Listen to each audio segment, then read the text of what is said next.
Hello and welcome to the new video. आज हम पीएमबीवाई के रिलेटेड ही बात करेंगे। जैसे कि मैंने आप लोगों को बताया था कि जो पीएमबीवाई की ऐप है अब जो है वो काम करना शुरू कर दिया है। उसने थोड़ा टाइम लगाती है ऐप, और जब भी आप उसको इंस्टॉल करते हो अगर आपको कोई एरर आ रहा है तो हमारे पास एक ही सोल्यूशन है, आप लोग उसको डिलीट करके दोबारा इंस्टॉल करिए, फिर वो जो ऐप है वो दोबारा से चलना शुरू हो जाएगी। अब क्योंकि हम लोग जो है वो अब इस साल ये तो ख़त्म हो गया, अब नया फाइनेंशियल ईयर जो हमारा ये है 25-26, इसमें अभी मार्च तक हमारी काउंटिंग होगी कि हमने कितने फॉर्म्स जो हैं वो फिल करे हुए हैं पीएमबीवाई में। तो इसमें जैसे मेरे पास एक प्रेग्नेंट लेडी थी, तो मैंने उसको रजिस्ट्रेशन कर रही थी पीएमबीवाई में। मैंने बाकी उसका सारा कुछ ले लिया था, पोस्चर ट्रैकर से फेस कैप्चर हो गया, सब कुछ ओके था उसका। और जब मैंने आज अपना पीएमबीवाई का पोर्टल ओपन किया तो मैं यहाँ देख रही हूँ, यहाँ आ रहा है ड्यू लिस्ट पेंडिंग। अभी वो इसलिए आ रहा है पेंडिंग क्योंकि मैंने उसकी रजिस्ट्रेशन किया है, उसका फर्स्ट जो है वो बच्चा है और पहले बच्चे में उसका पीएमबीवाई का फॉर्म ओपन होगा। तो मैं जब यहाँ पे देख रही हूँ अपनी बेनिफिशरीज, तो यहाँ पे मेरा आ रहा है ड्यू लिस्ट पेंडिंग। तो मैं ये पेंडिंग वाले पे जब जाऊँगी यहाँ से, जब भी आपको आपके होम पेज पे इस टाइप का कुछ दिख जाता है, जैसे मेरे पे दिख रहा है ड्यू लिस्ट पेंडिंग यानी कि एक पेंडिंग है, तो आपने क्या करना है, होम यहाँ डाटा एंट्री पे जाके due list of potential beneficiary from portion tracker, आपने इस पे जो है वो क्लिक करना है। अब जैसे मैंने क्लिक किया उस बेनिफिशरी का नाम आ गया मेरे पास, बबली देवी, उसका फर्स्ट चाइल्ड है, यस, बाकी सारी उसकी डिटेल्स, बेनिफिशरी कौन सी है वो प्रेग्नेंट है, और डेज लेफ्ट टू रजिस्टर, मतलब अभी मेरे पास कितने दिन है उसको रजिस्टर करने के लिए, 410 दिन है। यानी कि मैं अभी 410 दिन के अंदर अंदर उसको रजिस्टर कर सकती हूँ। अगर इतने दिन अगर ऊपर हो गए तो फिर मैं उसको रजिस्टर नहीं कर पाऊंगी। आपकी ड्यू पोटेंशियल लिस्ट में अगर कोई बेनिफिशरी आपको शो हो रही होगी तब उसमें भी आपको ये चीज़ दिखने को मिलेगी। इसके बाद मैंने क्या करना है, अब यहाँ से जाने के बाद मैं इसको, अब मेरे को आ गया कि मैंने तो फिल करना है फॉर्म इसको, तो मैं इसमें जाऊँगी रजिस्टर में।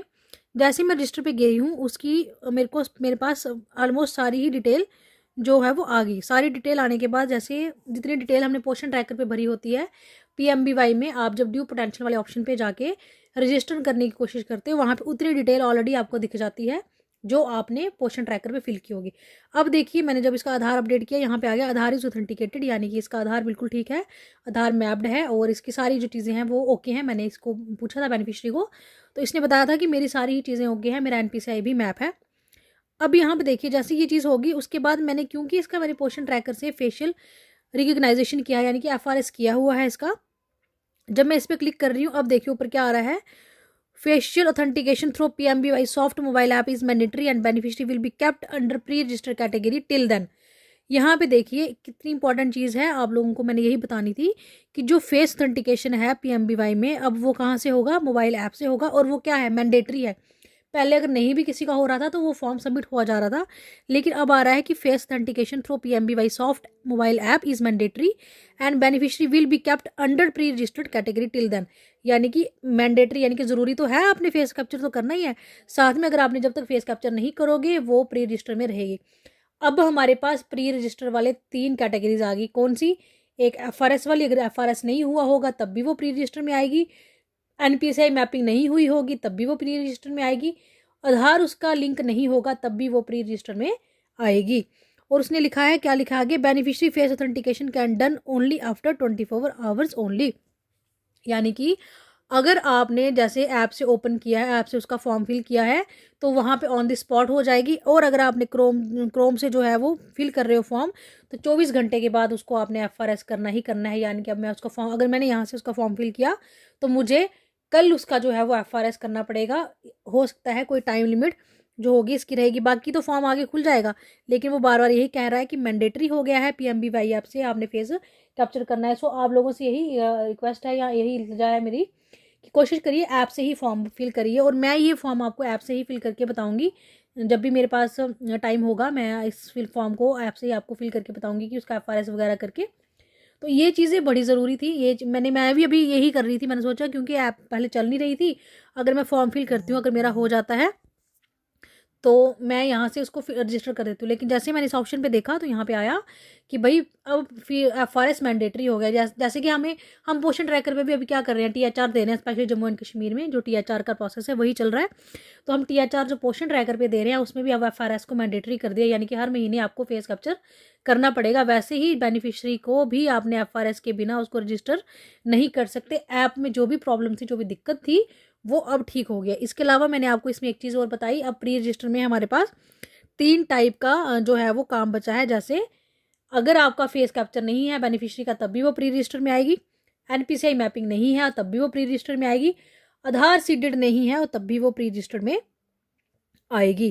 तो ये जो है वो आप लोगों ने ध्यान रखना है कि प्री रजिस्टर में अब आपका कोई फॉर्म पड़ा नहीं रहना चाहिए। अगर कोई पड़ा रह गया फॉर्म आपका तो फिर वो एज यूजुअल जो है वो आपको जो है वो दिक्कत देता रहेगा, ना वो प्री रजिस्टर हटेगा और ना ही वो जो है वो यहाँ से जाएगा। अब यहाँ पे देखिए टाइम लैप्स वाला अगर मैं अपना ऑप्शन देखूँ तो इसमें जो है, क्योंकि मैंने अभी आपको बताया कि 471 डेज़ हैं मेरे पास उस फॉर्म को भरने के लिए, तो 90 दिन से ज़्यादा वाला फॉर्म मेरे पास कौन सा, एक ही है। आपके अपने पोर्टल में भी आपने यहाँ पे जाना है, 3 होम पेज पे जाके reports important statistics of PMBY में जाके due list segmented by time left out beneficiaries, ये वाला ऑप्शन है जो ये वाला ऑप्शन को आपने क्लिक करना है। यहाँ पे जाने के बाद आपको दिख जाएंगे कौन से ऐसे केसेस आपके, जो एक केस है जो 30 दिन में ख़त्म हो जाएगा, 90 दिन में ख़त्म हो जाएगा या 90 दिन से ज़्यादा दिन में, तो वो आपको आपके ड्यू पोटेंशियल में शो हो जाएगा। मेरा भी यही केस था और इसमें मैंने आपको यही चीज़ बताई। FRS मैंडेटरी है अब PMBY बेनिफिशरी का रजिस्ट्रेशन करने के लिए, ऐसे आपका फॉर्म प्री रजिस्टर में पड़ा रहेगा। सो जितनी भी ये वर्कर्स हैं जो ये वीडियो देख रही हैं, जो उनसे यही रिक्वेस्ट है कि आप FRS जो है वो कंप्लीट रखिए। इसके अलावा मैं 1-2 क्वेश्चन जो मुझे आए हैं मैं उनका भी आंसर देती जाती हूँ। जैसे कि अक्टूबर से पेमेंट जो है वो प्रोसेस में बता रहा है, कब तक पेमेंट होगी हमारे। अक्टूबर तो आपका बड़ा रिसेंट है, हमारे यहाँ पे अभी जनवरी से मेरा एक फॉर्म है वो पेंडिंग में बता रहा है, अभी तक उसकी पेमेंट नहीं हुई है। पर उस फॉर्म को जो है वो हमने अभी FRS उसका सब कुछ ओके है बट अभी तक प्रोसेस में नहीं हुआ है। तो हो सकता है कि जब जैसे ये हमारा सेशन कंप्लीट होगा तो जो पेमेंट है वो हो जाए। उसके बाद आ गया कि 5 मंथ से सैलरी नहीं मिली, वो हमारे यहाँ भी सेम ही सिचुएशन है, काम देते जा रहे हैं सैलरी ये बट ना दे रहे हैं ना वो कर रहे हैं। उसके बाद ऐप नहीं वर्क कर रही है, मैं उसके ऊपर भी वो करूँगी, ऐप के ऊपर भी मैं आपको वीडियो बना दूँगी कि ऐप का जो है वो कैसे उसमें काम करना है ऐप ने, और ऐप से कैसे आप लोगों ने फॉर्म फिल करना है। अब जो नए फॉर्म आए हैं उसको हमने कैसे ऐप से फिल करना है, इससे रिलेटेड भी मैं आप लोगों को ज़रूर बताऊंगी। बट उस तब सबसे पहले यही है कि क्रोम से अगर आप लोग फॉर्म भर रहे हो तो प्लीज़ थोड़ा ध्यान से भरिए। आप कोशिश करिए कि आपने फॉर्म जो है वो ऐप उससे ना भरिए, क्रोम से आप ऐप से ही भरिए।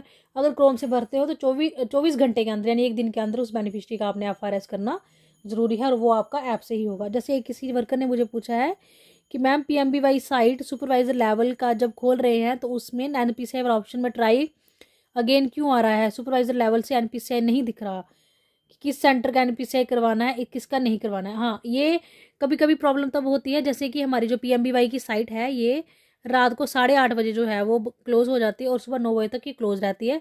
तो अगर हम रात के 8:30 बजे तक जो है वो इसको ओपन करेंगे तो ये आपको उसमें सिर्फ लास्ट के ऑप्शन दिखेंगे, डाटा एंट्री वाला जो मेन ऑप्शन है वो किसी भी पोर्टल पे आपको नहीं दिखाई देगा, चाहे वो CDPO का हो या सुपरवाइज़र का हो, वो आपको नहीं दिखाई देगा। इसलिए आपने जो भी काम करना है वो 8:30 बजे से पहले पहले कंप्लीट करना है PMBY में। ये PMBY जो है वो 8:30 बजे के बाद काम नहीं करती है, इसमें सारे ऑप्शंस नहीं आते। लॉगिन तो हो जाता है लेकिन जो है वो काम नहीं करते हैं ये ऑप्शंस। ये भी था कि टाइमिंग इसकी चेंज हुई है। तो ये छोटी छोटी इन्फॉर्मेशन थी और मैंने ये अभी जस्ट कर रही थी तो मुझे लगा चलो आप लोगों को भी बता दूं कि आप लोगों को अब ऐसे ही करना है, मैंडेटरी है, तो इसलिए आपने जो काम है वो अपना करना है। मैं नेक्स्ट वीडियो में हम लोग ऐप के बारे में ही डिस्कस करेंगे। अगर पोर्शन ट्रैकर से डिस्कस करना होगा तो उसके बारे में भी कर लेंगे, स्टॉक के बारे में, जो भी जो भी आपको चाहिए होगा मुझे बता दीजिएगा। अभी हम BLO का काम थोड़ा सा कर रहे हैं, जैसे जैसे मे भी इतना प्रेशर तो नहीं डाला है अभी हम पे, पर देखो अब आगे क्या होता है। Keep subscribing, take care, thank you and bye.